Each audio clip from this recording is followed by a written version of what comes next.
오늘 하나님께서 우리에게 주시는 말씀은 사도행전 17장 5절에서 9절까지의 말씀입니다.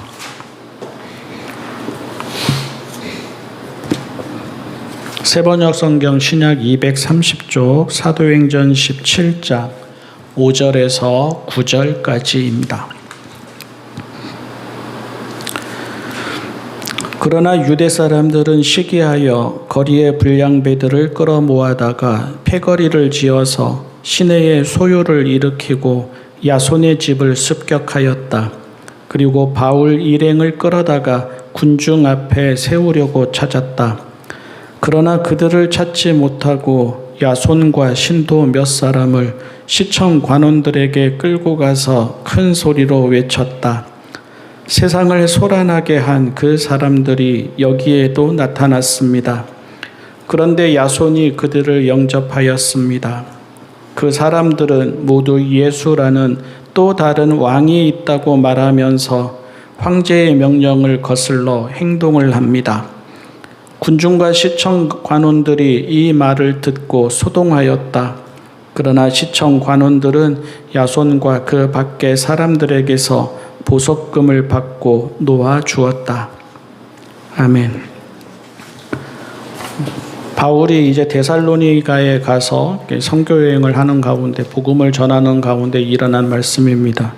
이 본문을 가지고 신념을 지키려다가 신념에 반하는 모순, 믿음을 지키려다가 믿음에 반하는 모순, 하나님을 향한 열심과 하나님을 향한 순종, 헌신이라고 말을 하는데 그 열심과 헌신과 순종이 자기와 다른 사람들을 대할 때, 그 자기와 다른 사람들을 배척할 때 오히려 그것마저 부정하게 되는 그런 모습을 보면서 오늘의 교회, 오늘의 신앙인들의 모습을 돌아보려고 합니다. 하나님을 믿는다는 사람들이 어떻게 하는지 생각해 볼 수 있는 시간이면 좋겠습니다. 글을 같이 봅니다. 빌립보에서 바울을 고발한 사람들은 유대인들이 아니라 그 도시의 사람들이었습니다. 그들은 로마 시민인 우리로서는 받아들일 수도 없고 실천할 수도 없는 부당한 풍속을 선전하고 있습니다 하며 바울을 고발했습니다. 그럴 수 있습니다. 곳곳에서 일어나는 다른 종교와 문화에 대한 사람들의 반응이나 오래전 기독교가 여러 지역에 전해질 때의 반응을 생각해 보면 됩니다. 불편하기 마련이고 거북하기 마련입니다. 불안한 것도 맞고 경계하게 되는 것도 맞습니다. 본능적인 반응이라고 생각해도 됩니다. 당연히 감수해야 합니다. 다르게 살겠다면서 동등하게 받아들여지기를 처음부터 기대해서는 안 됩니다. 시간이 필요하고 인내가 필요합니다. 설득도 필요합니다. 마음의 문이 열리기까지, 진정성을 알아주기까지 참고 기다려야 합니다. 낯선 문화에 정착하는 이들은 누구나 그 과정을 거치게 됩니다. 반면에 데살로니가에서 사람들을 선동하며 바울을 고발한 사람들은 그 도시의 사람들이 아니라 유대인들이었습니다. 지금이야 유대교인이 기독교인이 하지만 그때는 그런 구분 없었습니다. 다 하나님을 믿는 사람들이었습니다. 바울이 어디를 가든 먼저 회당을 찾는 것도 그래서이었습니다. 똑같지는 않았습니다. 똑같을 수도 없었습니다. 한 부모 밑에서 태어나 한 집에서 자라난 자녀도 똑같지 않습니다. 같은 하나님을 믿는다고 해도 성향과 기질과 경험과 교육과 환경에 따라 하나님을 만나고 알아가고 믿고 따라가는 과정은 다양하기 마련입니다. 똑같기를 바라는 것이 억지입니다. 신념은 있어야 합니다. 그러나 자기들만 옳다 해서는 안 됩니다. 확신은 가져야 합니다. 그러나 자기들과 다르다고 배제하거나 정죄해서는 안 됩니다. 소중하게 지키고 믿어온 신념과 확신이 위협을 받는 듯해 당혹스럽기는 합니다. 하지만 그래도 그것도 도전으로 달게 받아들여야지 악을 대하거나 적을 대하듯 증오하거나 혐오해서는 안 됩니다. 하나님을 믿기에 더욱 그러해야 합니다. 하나님이 언제나 우리가 아는 것보다 더 크시기 때문입니다. 씁쓸하게도 데살로니가의 유대인들은 그렇게 하지 않았습니다. 그들에게는 자기들의 신념을 지키려는 열심만 있었을 뿐 하나님의 뜻을 듣고 배우려는 부드러운 마음은 없었습니다. 자기들과 다르다고 바울을 경쟁자로 여겼습니다. 바울이 자기들의 힘과 자리를 빼앗으려는 것처럼 시기했습니다. 같은 하나님을 믿는 형제이고 이웃이라는 마음을 전혀 갖지 못했습니다. 그러니 그들이 하는 일도 신앙적일 수 없었습니다. 믿음을 지키겠다며 하는 일이었겠지만, 하나님을 경외한다며 하는 일이었겠지만, 그들이 하는 일은 그들이 지켜온 신앙에도 어긋났습니다. 불량배들을 동원했습니다. 시내의 소요를 일으켰습니다. 세상을 소란하게 하는 사람들이라며 고발했습니다. 급기야 황제를 섬기지 않고 다른 왕을 섬긴다고 목소리를 높였습니다. 그들에게 공감해서는 안 되는 이유입니다. 그들의 믿음마저 의심할 수밖에 없는 이유입니다. 그들을 변명할 수도 변호할 수도 없는 이유입니다. 하나님을 믿는다는 사람들은 그런 방법을 선택할 수 없습니다. 하나님이 그렇게 가르치지 않으셨습니다. 성경이 그것을 믿음이라고 하지 않았습니다. 그들은 자기들의 신념을 지키겠다는 이유로 바울을 사회적으로 위험하고 정치적으로 불온하다고 올가맸습니다. 신앙의 문제를 정치와 이념의 문제로 바꾸었습니다. 옳고 그름 이전에 순수하지 않았습니다. 악의적이었습니다. 결정적으로 그들은 바울과 복음이 로마의 황제가 아닌 다른 왕을 말한다고 했습니다. 하나님을 믿지 않는 이들이라면 그렇게 말할 수 있었습니다. 하지만 하나님을 믿는 이들이라면 해서는 안 되는 말이었습니다. 신앙의 시작과 끝은 세상의 그 어떤 왕도 인정하지 않고 하나님만을 왕으로 인정하는 것이었습니다. 고발하는 그들도 그렇게 믿어왔습니다. 그래서 그들도 역사 속에서 숱하게 고난을 받았습니다. 그러면서도 지켜낸 신앙이었습니다. 그런데 이제는 자기들과 다른 이들을 제거하겠다며 그 원칙에도 눈감았습니다. 하나님을 믿는다는 사람들도 자기 중심성에서 벗어나지는 못합니다. 그래서 격하게 싸울 수는 있습니다. 아주 많이 미워할 수도 있습니다. 같이 있기 싫을 수도 있습니다. 아예 갈라서 버릴 수도 있습니다. 생각이나 성향이 다르거나 손해가 되고 불편할 때는 더욱 그럴 수 있습니다. 하지만 그래도 선은 지켜야 합니다. 그 사람 이기겠다고 세상의 방식을 동원해서는 안 됩니다. 소중히 지켜온 신앙에서 벗어나는 말과 행동을 해서도 안 됩니다. 상대방에게 이런저런 낙인을 찍어서도 안 됩니다. 그런 말과 행동은 어떻게 포장해도 믿음이라고 할 수 없습니다. 하나님의 이름으로 하나님의 이름을 모독하는 일일 뿐입니다. 이제는 교회와 교인이 조심해야 합니다. 데살로니가의 유대인과 같은 말과 행동을 이제는 교회와 교인이 하곤 합니다. 결국에는 다 드러날 일입니다. 믿음은 믿음에 맞게 지켜야지 세상의 방식으로 지킬 수 없습니다. 하나님만이 왕이시다. 하나님만이 주님이시다. 구약 성경에서부터, 그러니까 이스라엘이 생겨난 이후로 결코 양보할 수도, 결코 타협할 수도, 그리고 결코 간과할 수도 없는 신앙의 시작과 끝이잖아요. 고대 세계는 어떤 세계였습니까? 왕만이 신이자 왕만이 신의 아들이라고 그렇게 믿어온 세상이었습니다. 그런 세상에서 살면서 아수르의 지배를 받든지 바벨로니아의 지배를 받든지 헬라의 지배를 받든지 로마의 지배를 받든지 그런 세상에서 살면서 땅에 존재하는 최고의 권력인 왕이 아니라 우리는 하나님만을 왕으로 섬기겠다. 우리는 하나님만을 주님으로 인정한다. 이렇게 고백하면서 살아온 사람들이 성경에 나오는 하나님을 믿는 사람들이고 신앙인들이지 않습니까? 그리고 사실 그래서 얼마나 고생했습니까? 얼마나 힘든 삶을 살아왔습니까? 사회에서 오해는 얼마나 많이 받았습니까? 그렇게 말하는 사람들이 곱게 보였겠습니까?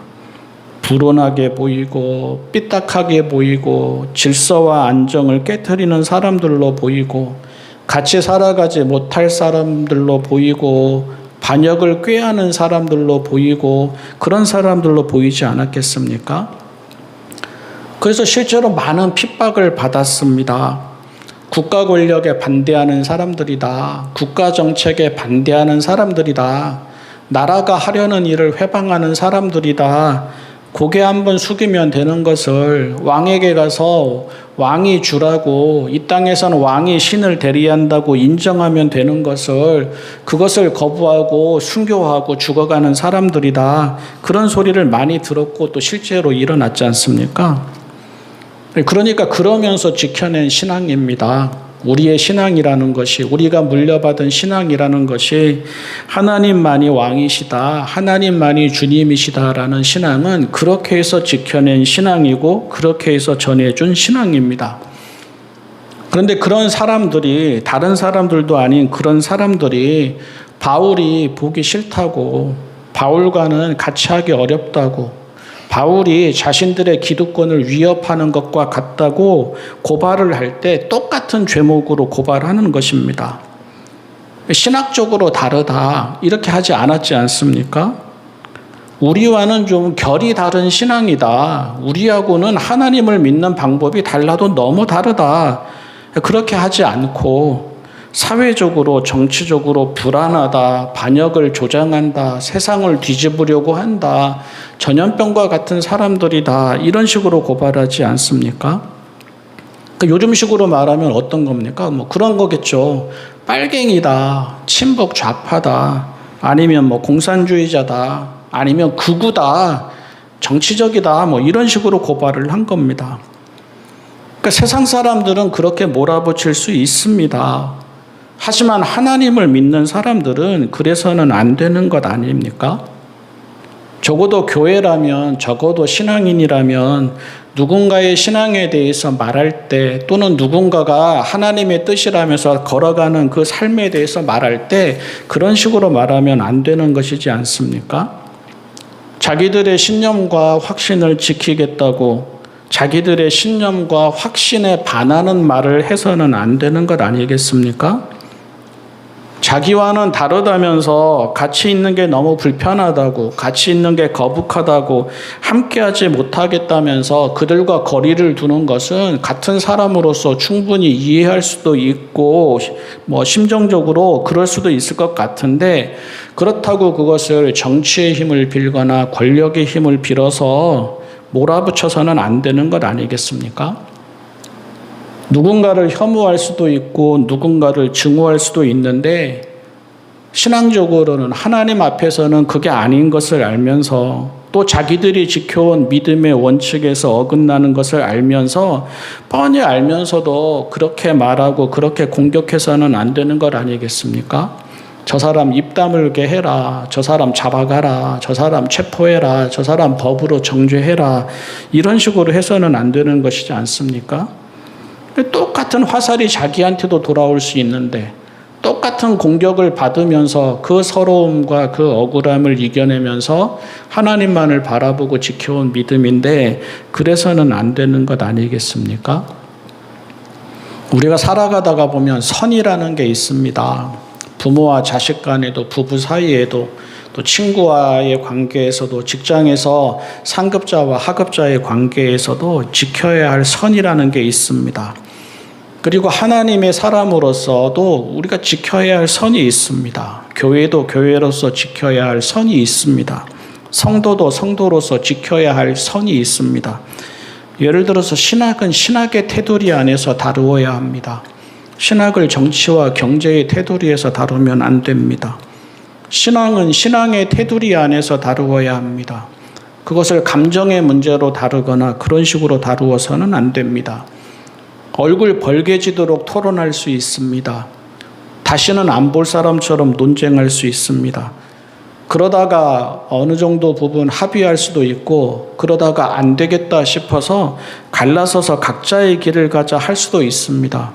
그런데 그렇게 해야지 자기의 자리나 힘에 위협이 된다고, 자기의 신념이나 확신과 다르다고 신앙을 정치와 이념의 문제로 바꾸어서 공격하거나 정죄해서는 안 되고, 자기는 하나님을 믿는데 저 사람은 사탄을 숭배하는 것처럼 악마인 것처럼 그렇게 몰아붙여서도 안 되는 것이지 않습니까? 오늘 본문에 나오는 그 유대인들은 자기만 하나님을 잘 믿는 줄 알았을 것입니다. 그런데 마찬가지로 오늘의 교회들은 교회만 하나님을 잘 믿는 줄 알 것입니다. 오늘 본문에 나오는 유대인들은 성경에 그렇게 기록되어 있듯이 사실은 기득권을 지키려고 하는 데에서 시기하는 마음과 순수하지 않은 마음에서 그렇게 일을 벌였습니다. 그러면 오늘의 교회도 똑같이 사실은 기득권을 지키는 데에만 더 큰 마음이 가 있을 수 있습니다. 돈 되는 것, 권력이 되는 것, 명성이 되는 것, 그것을 지키고자 다른 사람들을 윽박지르거나 침묵시키거나 아니면 사회적으로 정치적으로 몰아붙이고 있을 수도 있습니다.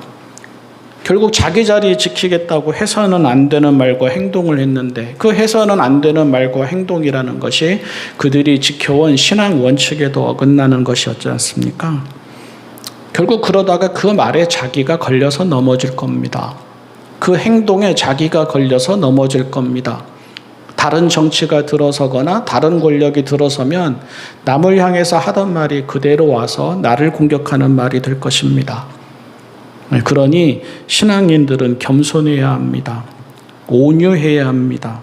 열린 마음을 가져야 합니다. 그리고 정직해야 합니다. 진실해야 합니다. 하나님이 우리보다 더 크시기 때문에 항상 그러해야 합니다. 우리가 하나님을 믿는다고 하고 열심히 믿고 사랑하면서 믿지만 그 열심도 그 사랑도 하나님의 품에서는 먼지처럼 작은 거기 때문에 항상 겸손하고 항상 온유하고 항상 열린 마음을 가져서 듣고 배우려고 노력하고 그리고 말 하나 행동 하나에 있어서도 항상 정직하고 진실하려고 해야 합니다. 믿음은 그렇게 지키는 것입니다. 본문의 유대인 같은 방식으로 지키는 것이 아닙니다. 하나님의 뜻도 그렇게 지키는 것입니다. 이 한 주 세상에서 살아갈 때 누군가를 대하거나 특히 우리와 다른 사람을 대하거나 마주할 때 그 자리에서 내 믿음이 어떻게 들어야 하는지 내가 하나님의 뜻을 어떻게 이루어야 하는지 오늘 말씀에 나온 유대인들을 반면교사 삼아야 할 것입니다. 기도하겠습니다. 사랑의 하나님, 저희의 믿음을 지키겠다면서 저희의 믿음에 반하는 행동과 말을 하지 않게 하여 주십시오. 하나님의 뜻을 알고 하나님의 뜻을 소중히 여기며 그 뜻을 따르겠다고 살아왔는데 행여 그러한 저희의 열심과 헌신과 의지가 잘못되어서 하나님의 뜻에 어긋나는 말과 행동을 하는 일이 없게 하여 주십시오. 겸손하게 하시고 온유하게 하시고 부드럽고 열린 마음 갖게 하시고 정직하게 하시고 진실하게 하여 주십시오. 믿음을 지키되 세상의 방식으로 지키지 말고 믿음답게 지키게 하시고 하나님의 뜻을 따르되 세상의 방식으로 따르려고 하지 말고 하나님의 뜻에 맞게 따르게 하여 주십시오. 예수님의 이름으로 기도합니다.